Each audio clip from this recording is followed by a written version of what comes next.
Safety in any field of human endeavor must be paramount, especially safety in the aviation sector.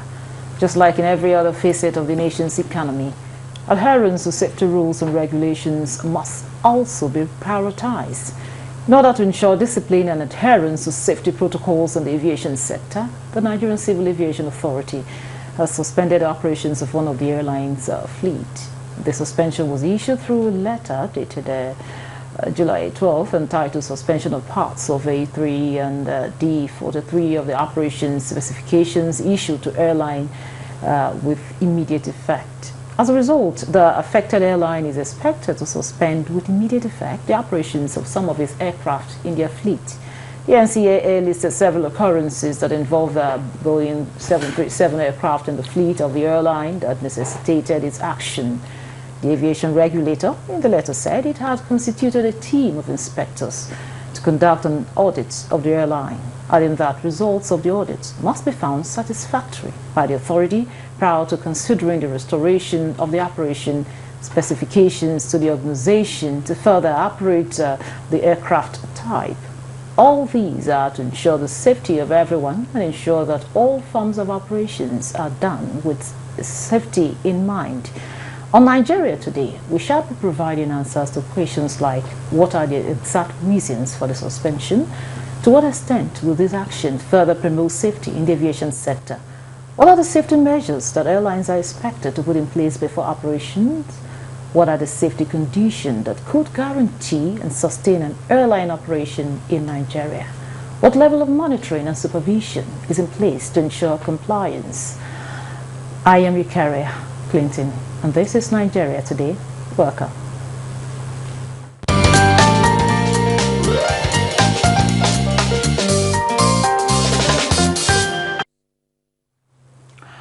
Joining me in the studio is the Managing Director and CEO, Northeast Regional Shuttle, Bello Ahmed Al-Khali. You're welcome to Nigeria Today. Thank you very much for having me. And also with us is a regular on the program and also an aviation expert, Godi Ike. Thanks, thanks a lot. I always love it when I see that smile on your face. Thank you. I'll start with you, Godi. Can you, we're talking about aviation safety here. Can you just give us an overview of the Nigerian aviation sector and as it regards to safety? First of all, I think we need to understand that the nature of airplanes, they are very faithful machines. I'm laying this foundation so that we can understand issues of safety when they come out. Airplanes are built well. They are very, very faithful machines. In my opinion, the reason they drop off the skies is because human operators can be very unfaithful and dishonest. That's why. Generally speaking, before anything goes wrong in an airplane, the airplane tells you because of the kind of awesome technology they got there. You get information about virtually everything well in advance. But if you do nothing about those, a time comes, the airplane gives in and gives up. And then that's when you begin to have crashes on your hands. Now, in all fairness to early operators in Nigeria, especially in the days of Nigeria Airways, we were known. When I say we, I'm talking about Nigeria, and then the defunct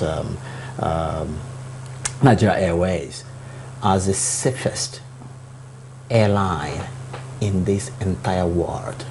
Our safety records were unmatched by any airline in the world. Unfortunately, we very irresponsibly let down the airline, and the airline went down. And that's why we have this on our hands. So having said that, let me say that still, if you look around what's going on around the world, I don't know whether to call it luck. We're quite lucky. We haven't been having incidents and yes, for some time we've not had fatality. You can't call that luck. There must be something we are doing right. That's correct. Yes. So that's why I was careful in choosing my words. So Now that we're beginning to see signs that all is not as well as it should be, it's time to really sit up and begin to do the needful to ensure that it doesn't degenerate into some ugly incident that we don't want to see. Okay. So that would be my take on this. Generally, to tell you the truth, NCA has been doing quite well. We are doing well, yeah, so far. Generally. Okay, yes. I love that. That's good news. So, Velu, we just talked about suspension of an airline. Now, can you please? I know you've been in the system for a while, so can you just tell us what were these will I say the rules or regulations that were flouted that led to this suspension? Yeah, it may not be generally a law that was floated, but the role of the Nigerian Civil Aviation Authority is regulatory. An operator is operating. His machines could develop some problems from one time, the second time, the third time, they had to come in. They come in to say, okay, fine, what is going on here? We need to audit you to find out and understand, are you really following the rule? Like my colleague here rightly pointed out, the aviation sector is sophisticated in the sense that whether we like it or not, it has to have the best safety practices because we don't have a parking spot in the sky. You have an equipment that is really sophisticated, that really takes people from the ground up, and you expect that aircraft to fly from point A to point B safely. So whatever you are doing, you have to be exceptionally good in maintaining these airplanes. The regulatory authority, like you pointed out, is trying to prove to Nigerians that it's doing its job. Okay. Why did I say that? An operator is operating, there has been a first incident, there is a second incident, there is a third incident. You don't allow the fourth one to happen because the fourth one may be catastrophic. So all the NCAA did in this aspect of this airline that was grounded recently is simple.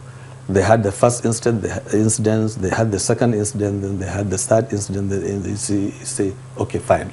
Could we find out what is going on? And that's why we are here today. Now, we're talking about incidents. We had the first one, had the second one, had the third. Why allow it to even get to the third time? No, I'm talking about the airline because we're talking about safety here. Yes. No, can you? Okay. Sorry, can come into this? Oh well, to tell you the truth, it doesn't follow that anytime any little thing goes wrong in the airplane, you quickly ground the airplane and say, oh, no, you don't fly anymore. I'm asking because you rightly said that the airplane is faithful, but the operators are not they're unfaithful. And sometimes so why allow it to get to the second, third? Well, so look at how it works. Airplanes have scheduled servicing, and some of them are time-based. Some are usage, man-hour usage, based. So generally, if an airplane, for instance, a brand new airplane that runs for a required number of hours in order to be due for an air check, for example, if that air check is done, it is assumed that everything that needs to be done to ensure the safety of that airplane has been done. Now, that does not follow that for some technical reasons, one little thing can just go wrong, and a smart pilot who gets the message, because the plane will tell you. That is the lovely thing about that machine. It will tell you. Now, a smart pilot does not go on taking the risk of, oh, come on, let me manage. There's no management in that. So what he needs to do is to get permission to turn around and come and land, depending on where it's nearer, at the point at which he noticed the problem. If he has another 40 minutes to go ahead, but has 20 minutes behind him, then the 20 minutes is shorter. So he makes a 180 degrees and you know, and return to base. And so if he makes that return, now the job of the likes of our own NCAA, because around the world they are called different names, you know, depending on which country and what name they choose. But ours is NCAA. Now, their duty is to find out why you made a return and didn't complete your trip. And then if the C is just a routine glitch somewhere, you know, something really minor, it doesn't call for trouble. You let the engineers or technicians, as the case may be, fix the thing, and the plane goes back on air. Always safe. It's a very faithful machine. Now, so my imagination would be that NCAA had seen 1, 2, and then a third one. Is it a repeat of the same thing or something new? And that would call for, yet again, a smart regulator to say, hey, come on, let's take a look. You hold on there. Let's take a look. Let's take a break. Hold on there. Okay, I get it. Now, we're going to take a short break here, but the conversation will continue shortly. Don't go away. The implementation of the ruling is also dependent on another aspect or another arm of government. Nowhere in the world will allow, under digital economy, for banks not to be dispensing domestic currency in that economy. What will make this one different? We want to know what they do as occupation. All of these are attributes that are questions have been designed to investigate. In a few days to come, you see that we are all around their own crannies and everywhere in Nigeria, telling people to cooperate. Welcome to Nigeria Today.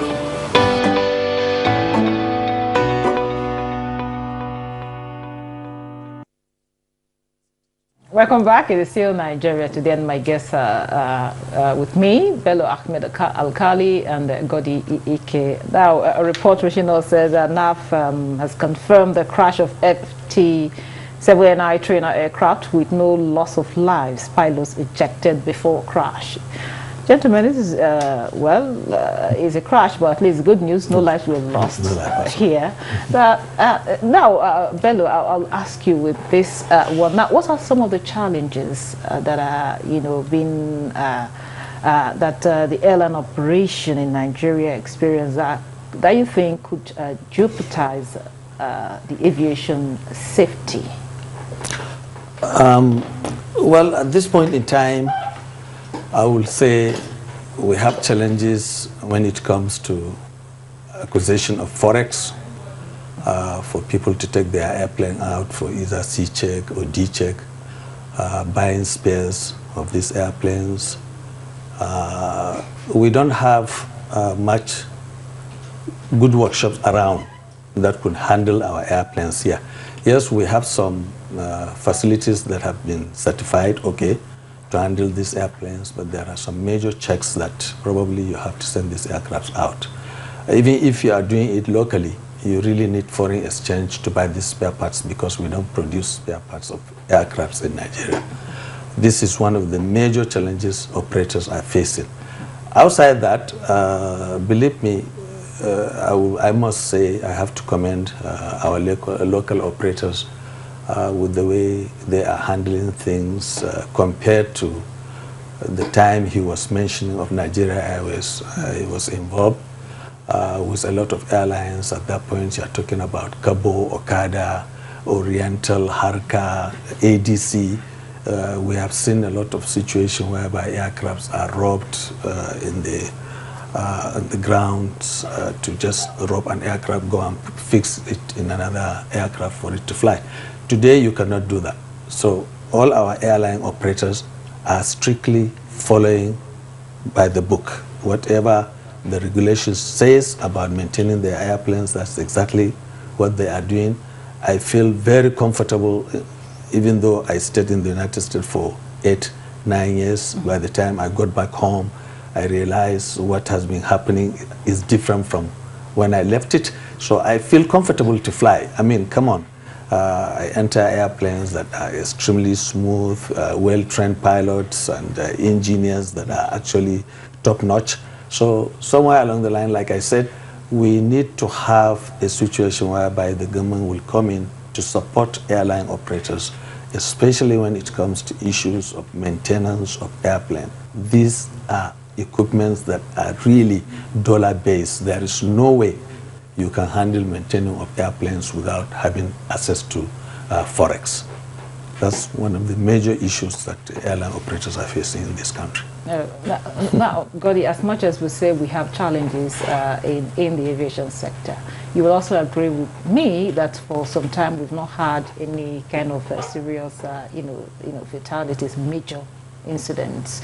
Apart from these ones we just, got now. Of course, no life was lost, which is a good news, like I said earlier, Ron. Now, what is it that we are doing right that should be sustained? In terms, I love that.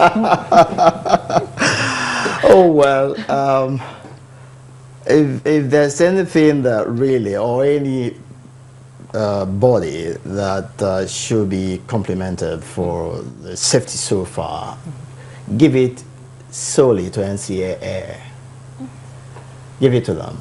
It takes a whole lot of discipline to deal with issues of aviation.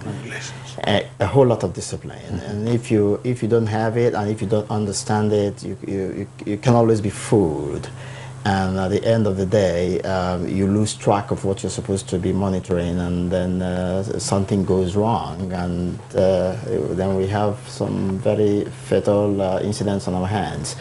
Now, yes, the airlines also are doing the best that they can under the circumstances they found themselves here.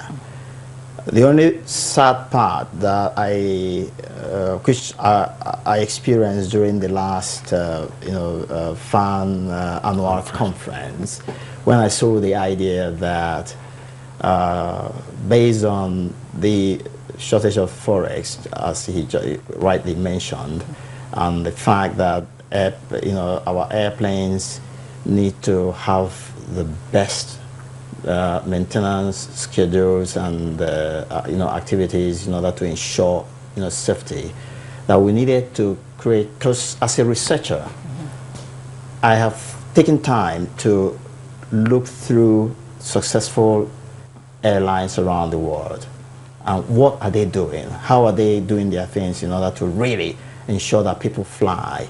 I found out that there's no airline, no matter how big and how so-called worthy, that can really sustain that business depending on just passenger flow that is up to 80% capacity minimum at all times.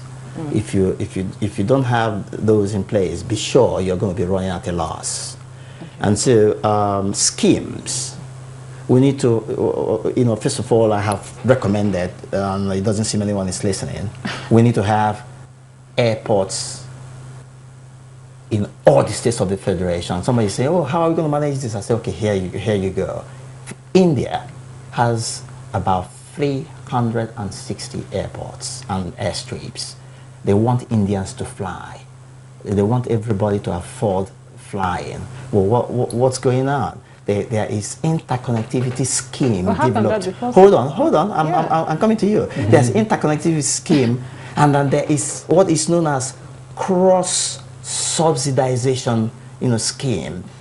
We can create a brand new body, which was what I was recommending the other day at the conference, and somebody really got angry that I said, oh, you should take 40,000 for just one-way trip and stuff. I say yes.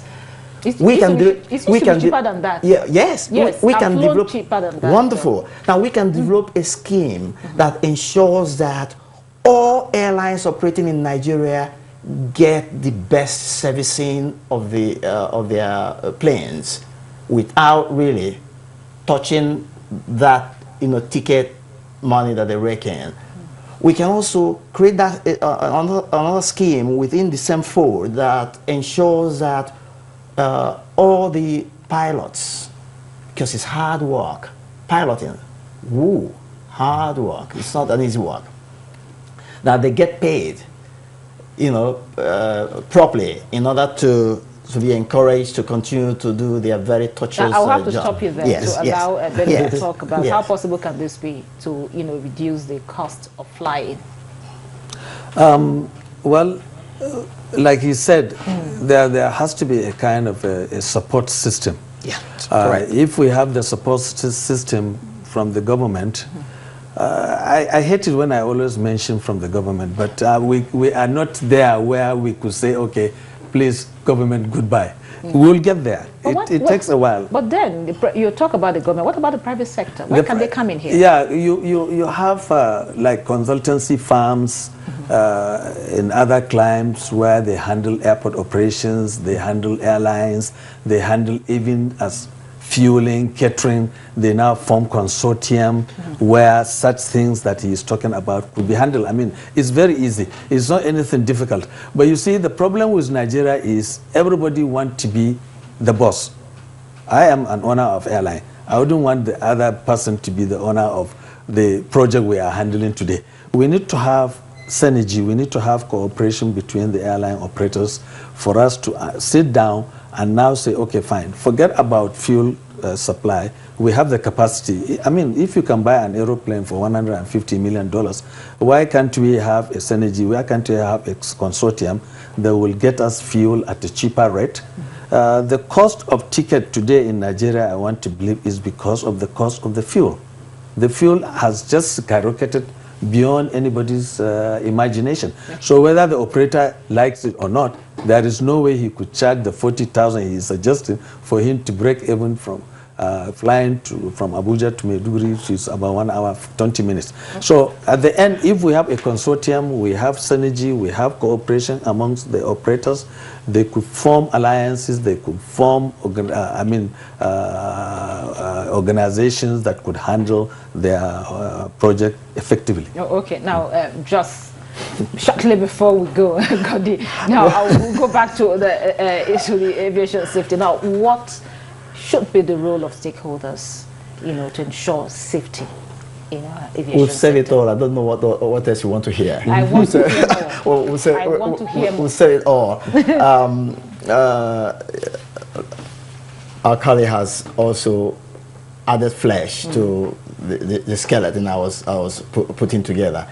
Elsewhere, you have organizations that are there to help, that do what is known as preemptive servicing, and you know, power by hour kind of service. I'm sure you know this. Yes. Power by hour service. Yes, hour. In which case, airlines at every point in time, know exactly what their cost would be for a particular period, because they're not going to be worrying about, oh, if this engine breaks down, what do I do? Okay. If that breaks down, you know. So those kind of preemptive servicing, the organizations that are being paid some token from the ticket takings, and they are just a form of a special type of insurance. You know, we come in and say, hey, Mr. Kali, this particular plane of yours, even though it hasn't started making trouble, we want to do some preemptive stuff to ensure that it doesn't make you that trouble that will happen tomorrow. That's right. You know, I had spoken to 2 chief executives of the 2 biggest airlines in this country on this issue, but I tell you what, Eukarya, no one is listening. We're advanced to new ideas, and until we begin to accept and have value for ideas, Japanese say, good thinking, good product. Thank you so much. And that's it on Nigeria Today. We take this time out to appreciate our guests for sharing their thoughts and their time with us. Godi Ike, an aviation expert, thank you so much for your contribution. And also to you, Bello Ahmed Al-Kali, Managing Director, CEO, Northeast Regional Shuttle. Thank you so much for your time. Hope Always to see welcome. you guys next time. Thank you. Thanks a lot. To our viewer, thank you so much for always being a part of this. Remember, the program Nigeria Today airs weekday at 7:30 p.m. on NTA News 24. You can also watch this and other episodes on www.youtube.com/NTA News 24. I am Victoria Clinton. To have a restful weekend. Bye-bye.